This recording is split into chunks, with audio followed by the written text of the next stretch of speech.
সৃষ্টি হইলাম, আমরাও এই বিশ্ব সৃষ্টি করতে পারি। তিনি সব সময় আমাদের সম্মুখে পরমাত্মা রূপে অবস্থিত আছেন, কিন্তু আমরা তার রূপ দর্শন করতে পারি না। আমরা সেই শ্রী ভগবান দর্শন করতে পারি না, যেহেতু আমরা আমাদের চিন্তা যে আমরা ভিন্ন এবং স্বতন্ত্র পৃথক ঈশ্বর মনে করি।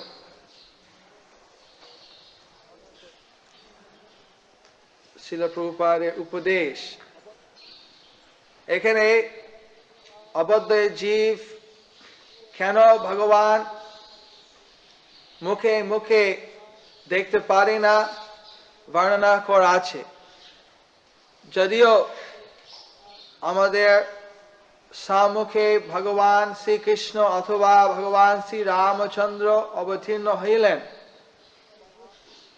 এবং যদিও মানুষের সমাজে একজন নেতা অথবা রাজা রূপে বাস করেন, তবু অবদ্ধ জীব ভগবানকে বুঝতে পারে না। অবজানন্তি মাং মূঢ়া মানুষিং তনুমাশ্রিতম, যে মূঢ়া রাস্কেল ননসেন্স ভগবানকে নিন্দা করে, তাকে সাধারণ মানুষে মনে করে। যত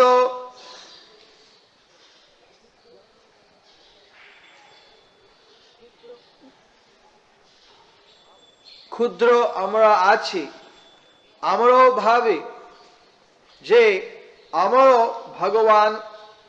ভগবান আছি, যে আমরা এই জগৎকে সৃষ্টি করি, অথবা আমরা আরো এক ভগবানকে ঈশ্বরকে সৃষ্টি করতে পারি। তাই আমরা ভগবানকে দেখতেও পারি না, ভগবানকে বুঝতেও পারি না। এই সম্বন্ধে শ্রী মধ্বাচার্য কহিলেন, লিঙ্গং এব পশ্যাম কদাচিৎ অভিমানস্থু দেবানামপি সন ইব প্রায় কালেষু নাস্ত্যেব তারতম্যেন সৌ পৃথু। আমরা বিভিন্ন পরিমাণ অবদ্ধয়া আছি, কিন্তু সকলে আমরা মনে করি যে আমরাই ঈশ্বর।